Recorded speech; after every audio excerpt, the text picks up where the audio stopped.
नमस्कार दोस्तों, आपका स्वागत है एक बार फिर से आपके अपने चैनल शास्त्र ज्ञान में। दोस्तों, आप कुछ नया सीखना चाहते हैं तो हमारे चैनल को सब्सक्राइब करें। नमस्कार दोस्तों, हर हर महादेव, ओम नमः शिवाय, जय श्री कृष्ण, राधे राधे। दोस्तों, स्वागत है आप सभी का एक बार फिर से हमारे इस चैनल पर। दोस्तों, 2023 में इस साल मां दुर्गा हाथी पर सवार होकर पृथ्वी लोक में पधारेंगे, शास्त्रों में वर्णित है। और मान्यताओं के अनुसार अगर शारदीय नवरात्रि पर यदि माता दुर्गा का आगमन उनके वाहन सिंह पर नहीं बल्कि हाथी पर होगा, तो मान्यता है कि माता दुर्गा का हाथी पर सवार होकर आना बहुत ही शुभ और कल्याणकारी माना जाता है। जीवन सुखमय हो जाता है, भक्ति का भरपूर लाभ भक्तजनों को मिलता है। दोस्तों, इस बार नवरात्रि पूरे 9 दिनों तक मनाई जाएगी, ना एक भी दिन कम ना ज्यादा, पूरे 9 दिनों तक मनाई जाएगी। मां शेरावाली की विशेष रूप से पूजा आराधना की जाएगी। शारदीय नवरात्र का महापर्व इस बार 2023 में 15 अक्टूबर दिन रविवार से शुरू होकर 23 अक्टूबर सोमवार के दिन समाप्त होंगे। ऐसे में शारदीय नवरात्रि पर माता दुर्गा की कृपा पाने के लिए कलश स्थापना का शुभ मुहूर्त है। 15 अक्टूबर को दिन में 11:44 से दोपहर 12:28 तक कलश स्थापना का शुभ मुहूर्त रहेगा। तो आइए दोस्तों, जानते हैं नवरात्रि में क्या नहीं खाना चाहिए और कौन सा फल खाना आवश्यक है और क्या नहीं पीना चाहिए, आज हम विस्तार से आपको बताएंगे। दोस्तों, शास्त्रों के अनुसार भारत में चाहे किसी भी प्रकार का व्रत या त्योहार क्यों ना हो, उनसे जुड़े नियम का पालन करना अति आवश्यक माना जाता है, क्योंकि जो मन के मुताबिक किया जाए वो संघर्ष नहीं कहलाता। कहा जाता है कि मनोकामना को पूर्ण करने के लिए थोड़ा संघर्ष यानी कि तपस्या तो करनी ही पड़ती है। इसीलिए ऐसी मान्यता है कि हर पूजा विधि और सभी व्रत पूर्ण विधि विधान से किया जाना चाहिए, तब आपको व्रत का पूर्ण लाभ फल मिलता है, आपकी सभी मनोकामना पूर्ण हो जाती है। इसीलिए हर शास्त्र यही कहता है कि सच्चे दिल से अगर आपके मन में ईश्वर के प्रति श्रद्धा हो तो पूजा पाठ का सारा फल मिल जाता है, और अगर मन में ईश्वर भक्ति के प्रति शंका हो तो उस मनुष्य को कई जन्मों तक सुख नहीं मिलता। भगवत गीता में भगवान श्री कृष्ण ने स्वयं कहा था, जो मनुष्य सच्चे हृदय से ईश्वर को पुकारता है तो उसका नाता उस शक्ति से जुड़ जाता है जिसे आपने सच्चे हृदय से पुकारा था। इसीलिए भगवान भी कहते हैं कि सच्चे हृदय से ही ईश्वर को पुकारें तो वह आपकी हर मनोकामना पूर्ण करते हैं। कई लोग ऐसे हैं जो भगवान के सामने घंटों पूजा पाठ करते हैं तथा रोते हैं, फिर भी भगवान उनकी कभी नहीं सुनता। दरअसल जब आप सच्चे मन से ईश्वर को पुकारते ही नहीं है तो भला आपकी पुकार कैसे सुनेंगे। दोस्तों, ये तो थी वो बातें जो भक्त और भगवान के बीच की है। अब हम जानते हैं नवरात्रों के दौरान क्या नहीं खाना चाहिए और क्या नहीं पीना चाहिए और कौन सा फल खाने से व्रत संपूर्ण और सफल हो जाता है।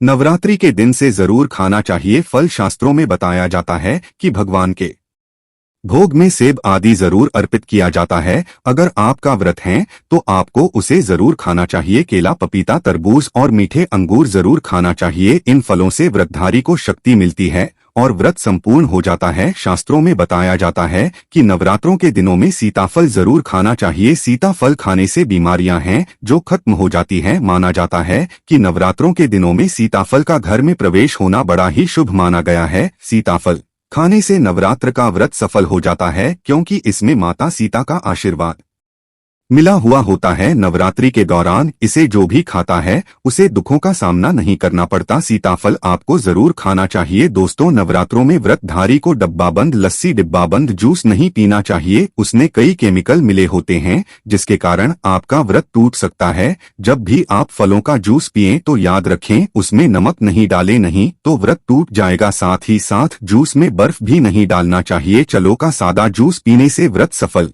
होता है। दोस्तों, नवरात्रि के दौरान सिंघाड़े का आटा या कुट्टू का आटा खाने से पहले यह देख ले कि आटा पुराना नहीं होना चाहिए, क्योंकि पुराने आटे में कीड़े वगैरह पड़ जाते हैं जिसके कारण आपका व्रत टूट सकता है। क्योंकि यह छोटे छोटे कीड़े हमें दिखाई नहीं देते और आपके मुंह तक पहुंच जाते हैं। ऐसा आटा खाना मतलब कीड़े मकोड़ों का मांस खाने के बराबर माना गया है। दोस्तों, नवरात्रि के दौरान आप शाम के समय खाने में दही ले सकते हैं, आलू वगैरह खा सकते हैं, साबूदाने की टिकिया बनाकर खा सकती हैं, साबूदाने के और आलू के पापड़ भी खा सकते हैं। कई सब्जियां तो ऐसी हैं जो नवरात्रि के दौरान भोजन में शामिल कर सकते हैं। और जिससे आपका व्रत सफल हो जाएगा। नवरात्रि के दौरान आप दूध पी सकते हैं जो आपको ताकत देगा, चाय वगैरह भी पी सकते हैं, लेकिन याद रहे उसमें नमक न डालें। एक बात का ध्यान रहे, व्रतधारी को पेट भर खाना यानी गले तक भोजन नहीं करना चाहिए, नहीं तो व्रत रखने का कोई भी फायदा नहीं होगा, थोड़ा थोड़ा खा सकते हैं।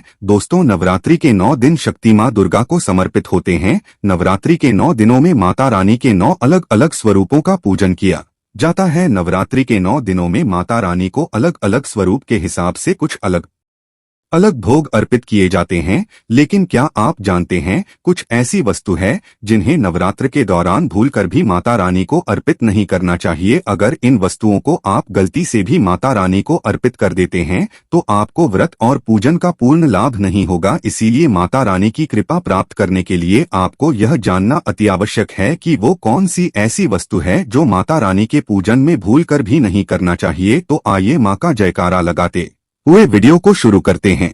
दोस्तों, नंबर 1, नवरात्रि के दौरान शादीशुदा महिलाओं को सफेद कपड़े पहनकर पूजा पाठ नहीं करना चाहिए, साथ ही साथ काले कपड़े भी नहीं पहनना चाहिए। इससे पूजा व्रत आदि खंडित हो जाती है। माता की चौकी जब आप लगाए तो उसके नीचे कागज नहीं लगाना चाहिए। माता की चौकी हमेशा लाल कपड़ा बिछाकर ही बनाना चाहिए। हमेशा याद रहे, नवरात्रों के इन 9 दिनों तक व्रतधारी को अपना आसन माँ की चौकी के आगे ही लगाना चाहिए और वहीं पर आपको सोना चाहिए। मंदिर को नवरात्रों के दौरान अकेला नहीं छोड़ा जाता, बहुत ही अशुभ माना जाता है। इससे दुर्गा माता नाराज हो जाती है और हमेशा के लिए चली जाती है। दोस्तों, नंबर 2, नारियल। हिंदू धर्म में नारियल को समर्थित धन, श्रद्धा और सम्मान का सूचक माना जाता है। नारियल को श्रीफल भी कहा जाता है। नारियल को सुख समृद्धि में वृद्धि करने वाला माना जाता है। नारियल का हर मांगलिक कार्य में विशेष महत्व होता है। जैसे कि आप सभी जानते हैं कि माता रानी के कई मंदिरों में नारियल से बलि भी दी जाती है और माता रानी के पूजन में नारियल का इस्तेमाल हम